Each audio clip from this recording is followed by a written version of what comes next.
पूरे एक साल के बाद सड़कों पर संघर्ष करने के बाद दिल्ली के 10,000 सिविल डिफेंस कर्मचारियों को भले ही चुनावी मौसम में 4 महीने के लिए बहाली मिल गई हो, लेकिन उस पर भी एक और सियासत शुरू हो गई है। वो सियासत है क्रेडिट वॉर की। इस कड़ी में पहले दिल्ली के एलजी वी.के. सक्सेना ने सीएम आतिशी को 3 पेज की चिट्ठी लिख बड़ा हमला बोला, तो वहीं अब एलजी की चिट्ठी का करारा जवाब देते हुए सीएम आतिशी ने भी एक चिट्ठी लिख दी, जिसमें उन्होंने लिखा, आदर्श एलजी सरकार, मुझे खुशी है इस बात की कि भारतीय जनता पार्टी को बस मार्शल के सामने झुकना पड़ा। अरविंद केजरीवाल जी ने दिल्ली की महिलाओं को सुरक्षा देने के लिए गरीब घरों से आने वाले लड़के लड़कियों को बस मार्शल के तौर पर नौकरी दिलवाई, पर आपने 1 साल पहले भारतीय जनता पार्टी की केंद्र सरकार के कहने पर 10,000 से ज्यादा बस मार्शल्स को नौकरी से हटा दिया।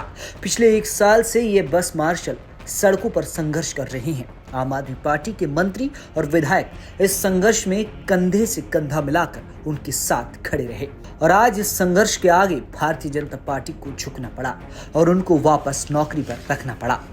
यह बस मार्शल अकेले नहीं है जिनको भारतीय जनता पार्टी के इशारे पर परेशान किया गया है। भाजपा वाले गरीबों से नफरत करते हैं।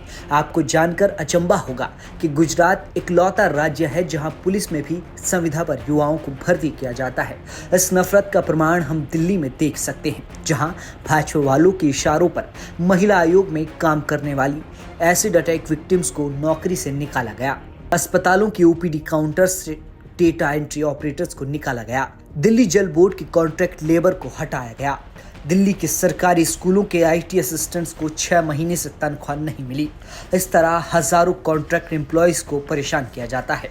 लेकिन जिस तरह अरविंद केजरीवाल जी और आम आदमी पार्टी ने इन बस मार्शल्स के संघर्ष में उनका साथ दिया और उनकी नौकरी वापस दिलाई है, बिल्कुल इसी तरह हम हर संविदा कर्मी को उसकी नौकरी और उनकी तनख्वाह दिला कर रहेंगे।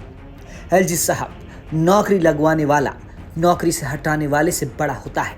अरविंद केजरीवाल जी ने इन हजारों लड़के लड़कियों की नौकरी लगवाई है। भारतीय जनता पार्टी वाले अगर इन्हें नौकरी से हटाने की कोशिश करेगी तो केजरीवाल संघर्ष करके उनको वापस नौकरी दिलाएंगे। तो कुल मिलाकर बस मार्शलों की नौकरी को लेकर अभी सियासत खत्म नहीं हुई है। चुनावी मौसम में कोई कोर कसर नहीं छोड़ना चाहता। 4 महीने में दिल्ली में विधानसभा चुनाव होने हैं और 4 ही महीने के लिए इन बस मार्शलों को अस्थायी तौर पर रखा गया है। उसके बाद क्या होगा वो तो वक्त बताएगा। ब्यूरो रिपोर्ट, दिल्ली तक।